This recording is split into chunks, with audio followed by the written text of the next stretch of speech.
Otvaram rad prve popodnevne sekcije i tamo sad možemo početi, pošto je dobar deo publike upravo pristigao. I najavljam dragu koleginicu из Бугарske, Цветанку Аврамову. Благодаря. Уважаеми колеги, абстрактните съществителни с формант ство, стві, стві от типа адвокатство, бягство, кокетство, шарлатанство в български или в чешки лусицтви, градинстви, манажерстви и така нататък не са били обект на специален научен интерес в българското и чешкото езикознание. В немногобройните дериватологични трудове, в които се споменават, те по традиция се разглеждат като названия на признаци или номина есенди, макар че се признава десубстантивният характер на немалка част от тези имена. Отнасянето на съществителни имена, образувани от други съществителни, към транспозиционните или синтактичните деривати, обаче повдига въпроса за това какво се разбира под транспозиция в тесен смисъл по Докулил или синтактична деривация по Корилович. По различен начин в отделните трудове се определя и фонемният състав на словообразователния формант, т.е. дали е ство, дали е арство и така нататък. Тъй като тези и други въпроси съм разгледала по-подробно на друго място, имам предвид в колективната монография, посветена на Милош Докулил, тук ще се спра на тях само до толкова, доколкото те са свързани с темата на настоящото изследване, мястото на разглежданите абстрактни съществителни в словообразователната верига и словообразователното гнездо. Предмет на настоящото изследване са гнездата, съдържащи деривати с формант ество в словообразователния речник на съвременния български книжовен език и дериватите, и наречниковите статии, съдържащи деривати с формант стві и цтví в словник списовне чеštiny pro školu a veřejnost. Изследвани са приблизително 530 словообразователни гнезда в българския речник и 190 в чешкия. На пръв поглед съпоставката между един чисто словообразователен речник и един тълковен речник може да се стори неуместна. Тя обаче е оправдана, като се има предвид от една страна липсата на словообразователен речник в чешкия език. За съжаление има речници на афиксите, на морфемите, но на словообразователните гнезда все още няма. Надявам се, че колегите ще работят по въпроса. А от друга фактът, че тълковните речници на чешки език в по-голяма или по-малка степен съвместяват характеристики както на същинския тълковен речник, така и на словообразователния речник, доколкото се стремят да покажат словообразователните отношения между включените в словника производни думи, чрез използване на азбучно-гнездовото им подреждане. Така по начина на структурирането им речниковите статии на голяма част от производните думи представляват своеобразни словообразователни гнезда с връх за главната или тълкуваната дума. В поместените в края на ССЧ принципи за структуриране на речника ясно се посочва, че гнездовият подход се прилага изцяло при субстантивните деривати с суфикс стві-тві. Това позволява да бъде определено тяхното място в словообразователното гнездо с връх за главната дума. Тук съм представила няколко такива подобни словообразователни гнезда. В принципите за структуриране на речника се посочва, че ако думите, включени в гнездото на заглавната дума, имат обща основа с нея, те се представят съкратен вид, т.е. само с деривационния си суфикс, а в заглавката се отделя така наречения гнездови шеф. Виждате гнездовия шеф на богати и от него производното богатие, съответно богатост и така нататък.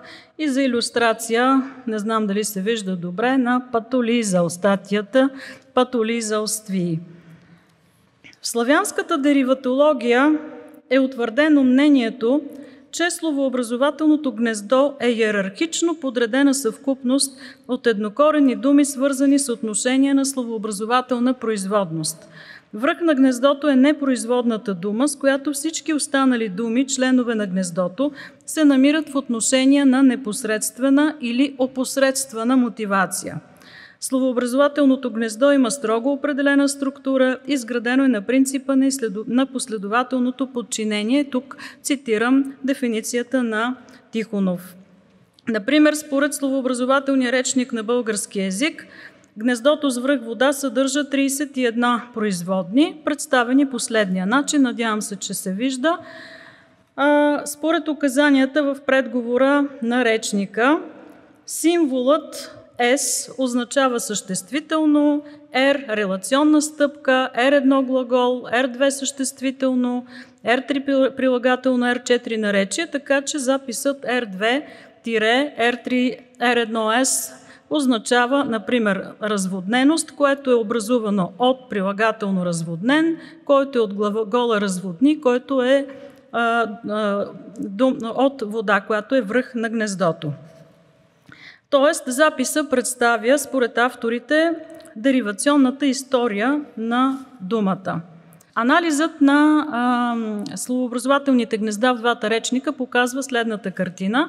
Преобладаващата част от абстрактните съществителни в българския и в чешкия език са представени в речниците като десубстантивни, като в българския език те са 87%, чешкият 58%.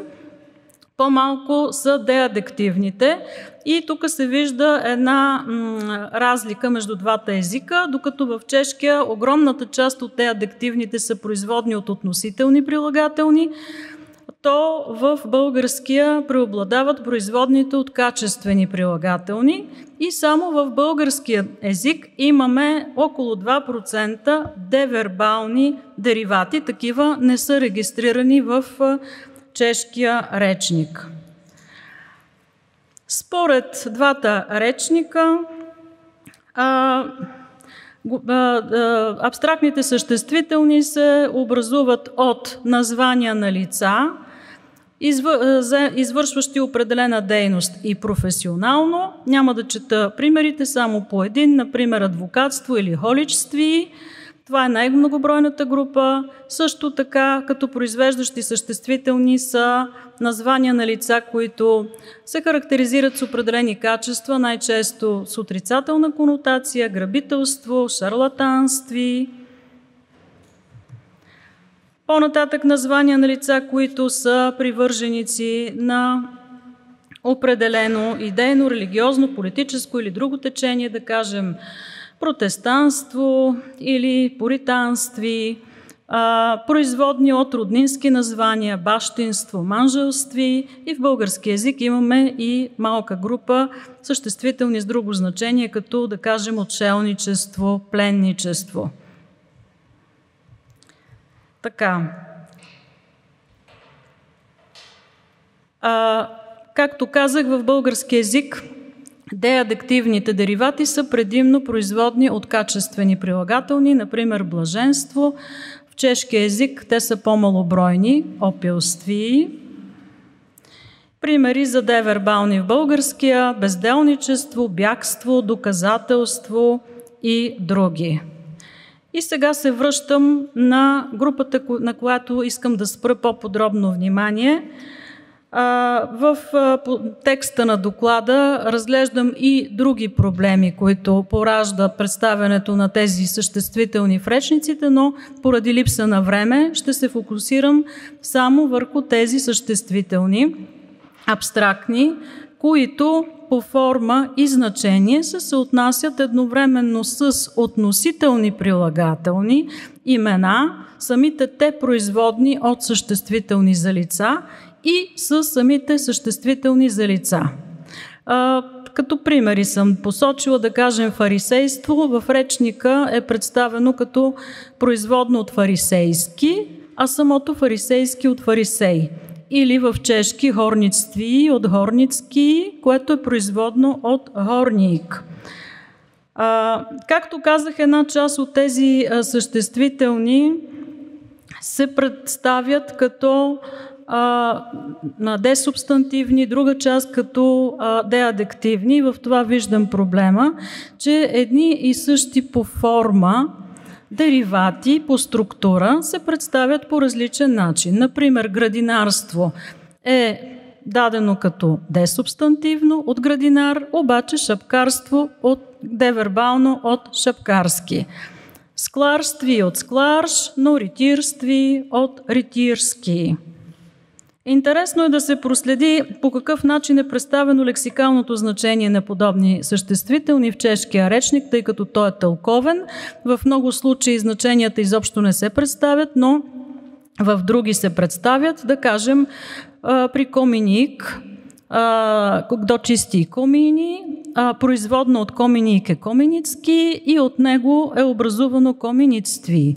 Но лексикалното значение на комиництви е обяснено чрез опосредствено мотивиращата дума, т.е. чрез коминик, замняснани коминика.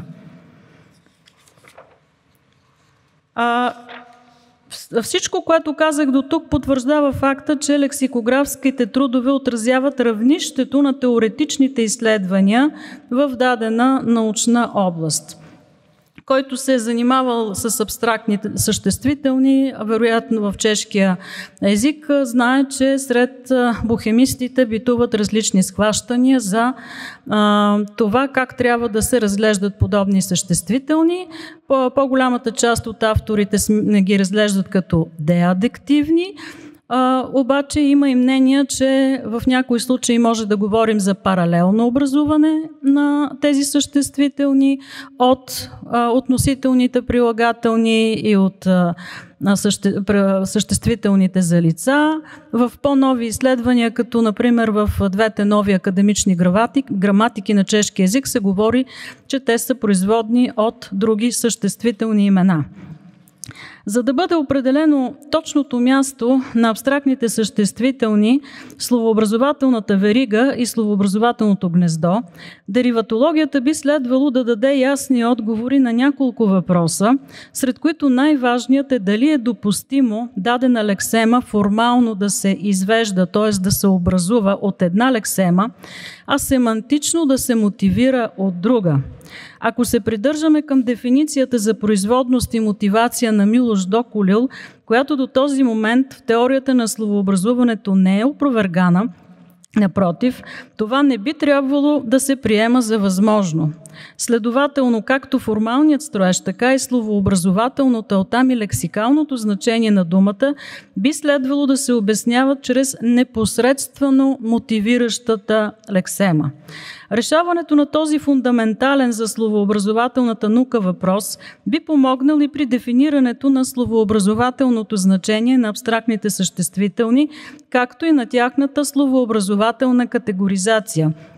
Поради ограничения в обема на изследването, тук не е възможно да се разгледа подробно този въпрос, затова накратко ще изразя своето мнение, че за транспозиционни номина есенди би трябвало да се определят единствено производните от качествени прилагателни имена от типа геройство или храдинстви. Девербалните в български език от типа бягство би следвало да се характеризират като транспозиционни номина акционис. Десубстантивните деривати по дефиниция не могат да бъдат транспозиционни, ако се придържаме към тясното разбиране на транспозицията. От това, коя дума ще бъде приета за непосредствено мотивираща и произвеждаща, зависи също така точното определяне на фонемния състав на словообразователния формант, на неговите фонетични варианти и така нататък. Теоретичното осмисляне и отговор на поставените въпроси би подпомогнало съставянето на дериватологични речници и други лексикографски трудове, имащи за цел разкриването на словообразователните отношения между думите, включени в техните словници. Благодаря за вниманието. Да.